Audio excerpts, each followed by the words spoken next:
Queen. Senator Fierravanti-Wells. Thank you, Mr Acting Deputy President. I welcome the opportunity to contribute to this debate and, in doing so, echo the sentiments of almost 5 million Australians who, like me, voted no.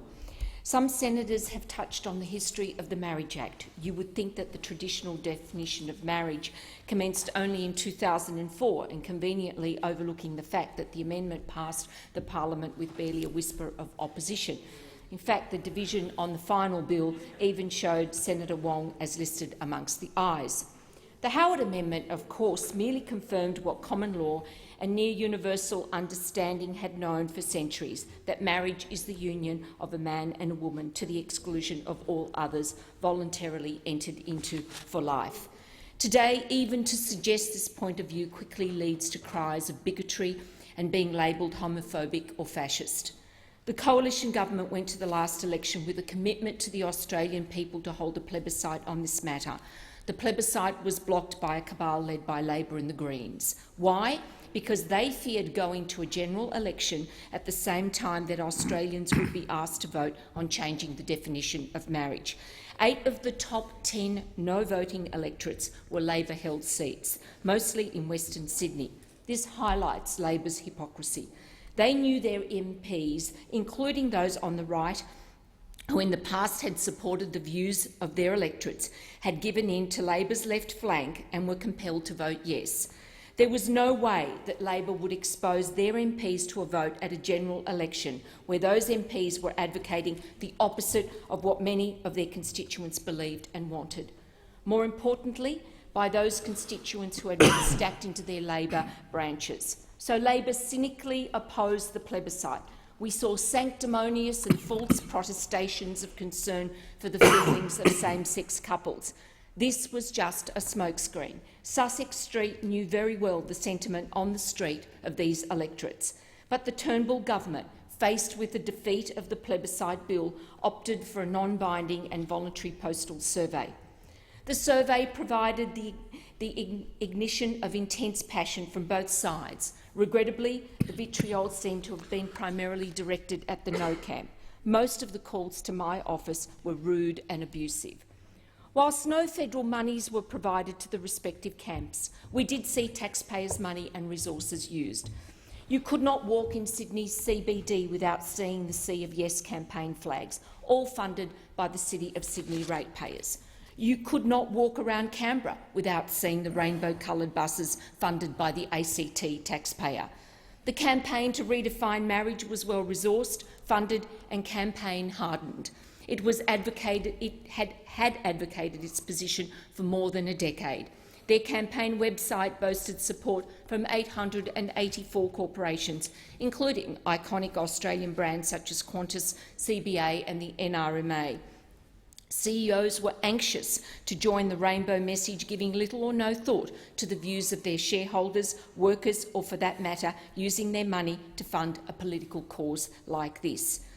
A conveniently overlooked statistic is that 16 million eligible voters were eligible to participate, and of that, just 7.8 million returned a yes on their survey form. This represents 48% of the voting population. This is not the enormous majority that the elites are spinning. Indeed, it is not a majority at all. In fact, 52% of the voting population either voted no or not at all.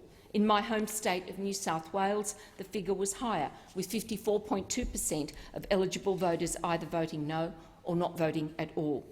I do not mention this to undermine or belittle the result. I do so to merely provide context and underscore the irrefutable fact that more than half of Australia have not embraced this issue in the way in which we have been led to believe. Since 1945, we have welcomed 7.5 million migrants to Australia. We have grown to a population of over 24 million people, with half of us either born overseas or having at least one parent born overseas.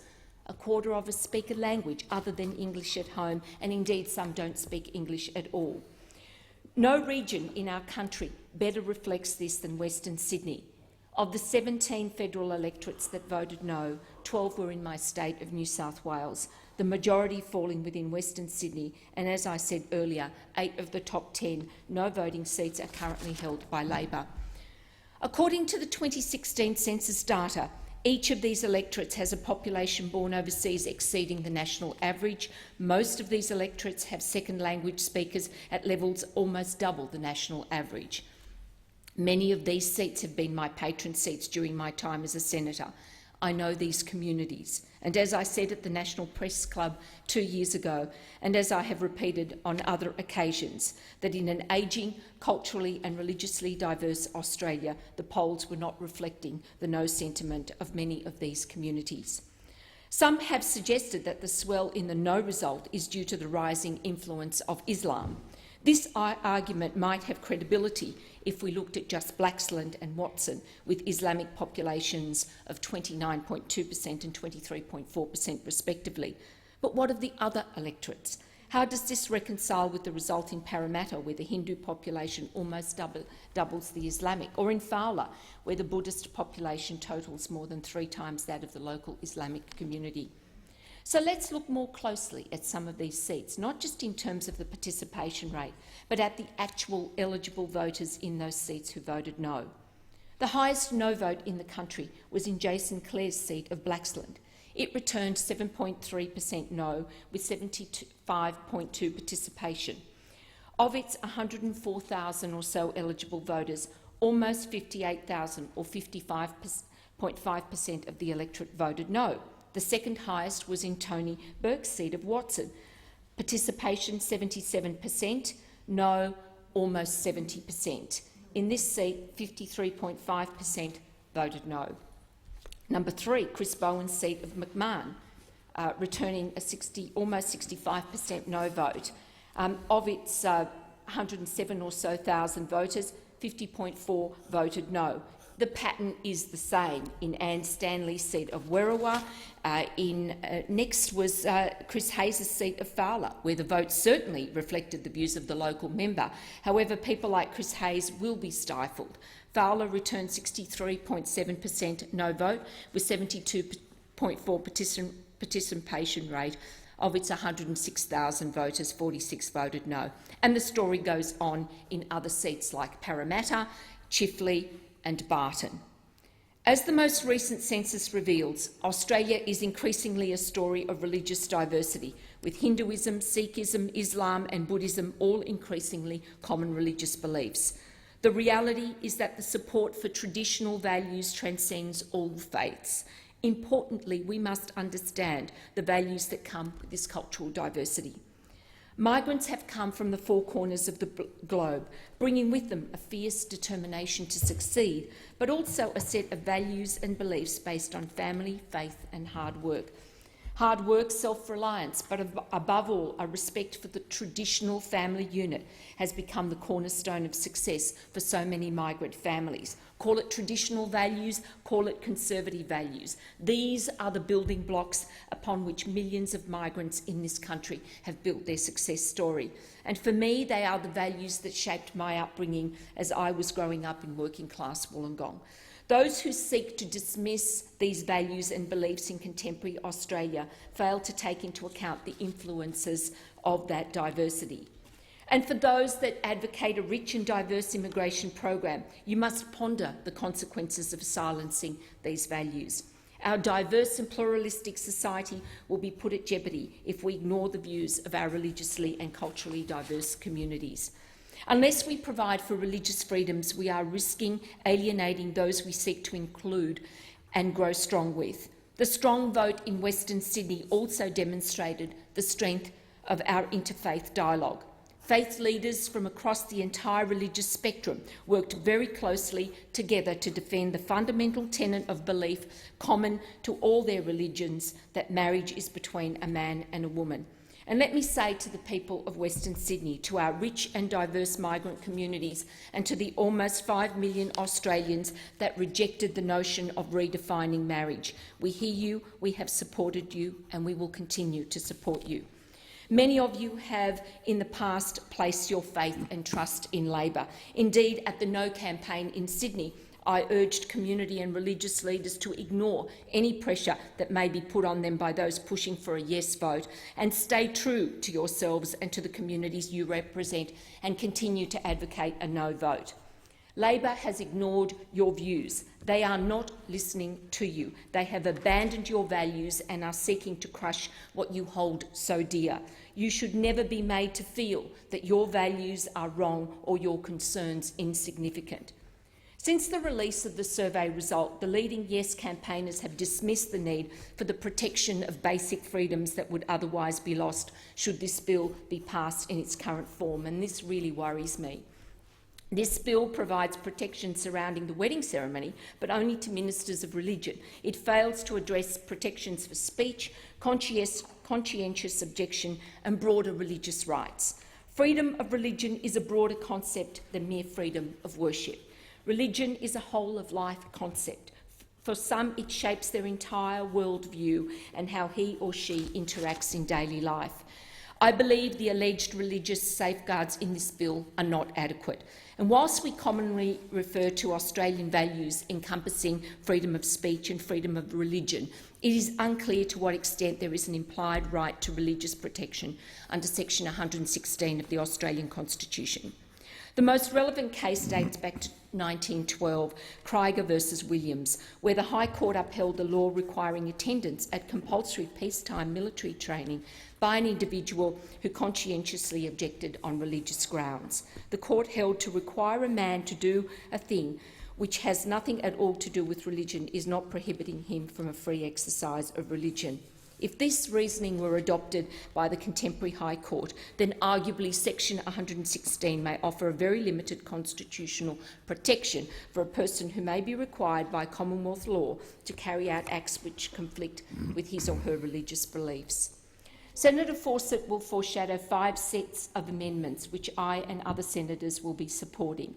They represent 1, the definitions of marriage and traditional marriage celebrants and the basis for refusing to solemnise a marriage. 2, a new Part VAA of the Marriage Act, protection of freedoms. 3, chaplains and authorised officers. 4, charitable and tax status. And 5, amendments to the Sex Discrimination Act. These amendments, informed by extensive research and legal advice, cover key areas of concern, including the definition of marriage should separately recognise both man-woman marriage and two-person marriage as valid marriages in Australian law, religious and conscientious protections to celebrants, freedom of expression and recognising legitimate beliefs, an anti-detriment shield provision protecting individuals and organisations with a genuine traditional marriage conviction from being subjected to unfavourable treatment by public authorities because they hold or express or lawfully act on that conviction, freedom from being required to express or associate with or endorse a statement or opinion about marriage which is inconsistent with a person or organisation's genuine religious or conscientious convictions about marriage, protections for charities, non-discrimination in government funding, protection of religious bodies and schools, and parents to have the right to withdraw children from certain classes. I welcome the decision by Cabinet last week to establish a panel of eminent Australians, led by Philip Ruddock, to consider the adequacy of religious protections. However, the Ruddock Committee will not report until March next year, and therefore it is vitally important that this bill be amended now. Any further legislative changes can be considered after the Ruddock Committee reports. The legalisation of same-sex marriage without adequate protections for freedom of religion and conscience will have very real and very serious consequences. We have already seen some of these consequences overseas, where same-sex marriage has been made legal. In September this year, the English High Court ruled that a Pentecostal couple was ineligible to adopt children as the couple was unlikely to celebrate homosexuality. This was despite the court's acknowledgement of the couple's outstanding record of adoption, because equality provisions concerning sexual orientation should take precedence. This case is yet to run its full course, but it is easy to foresee the calamitous discriminatory effect it will have upon prospective parents of faith. Heartbreakingly, a number of faith-based orphanages and adoption agencies in the UK and the US have been forced to close due to the incompatibility of their religious tenets and the provision of their services to gay adoptive parents. The consequences of legalising same-sex marriage go much further than the mere act of marriage itself. Numerous organisations, particularly religiously affiliated ones, are threatened by vague protections. Employment agencies, charities, social housing, refugee services, retirement homes and hospitals, the list goes on. Worryingly, we have already begun to see the ugly beginnings of it here at home. During the survey campaign, we saw a number of doctors and medical staff being disparaged and accused of violating the medical code of ethics, and even being threatened with deregistration by the Yes campaign simply because they voiced their objections to same-sex marriage. An 18-year-old Canberra girl lost her job as a children's entertainer for holding traditional views on marriage. And last year, a Green activist dragged Hobart Archbishop Julian Porteous through a lengthy legal process following the Archbishop's pastoral letter defending the Catholic Church's teachings on marriage.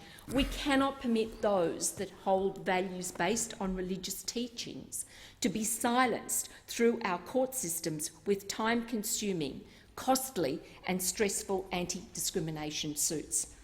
As a constituent recently wrote to me, the process becomes as much a punishment than any outcome.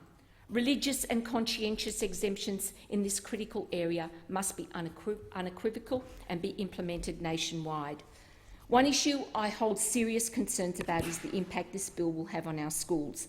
Parents, school administrators and teachers have raised these concerns directly with me. Any proposition to redefine marriage has, whether we want to or not admit it, implications for children, particularly in the school curriculum and especially in religiously diverse schools. In the UK, teachers with traditional marriage beliefs have lost their jobs when refusing to teach about same-sex marriage, and parents have been denied the right to withdraw their children from these classes. Independent schools, mostly recently a Jewish girls' school in North London, failed school assessments for inadequate promotion of homosexuality and gender reassignment, as it failed to ensure a full understanding of fundamental British values. These examples highlight the validity of the principles concerns cited. They cannot be ignored. Once this bill is passed, it will be law. It will be part of our culture and an integral part of our civil rights.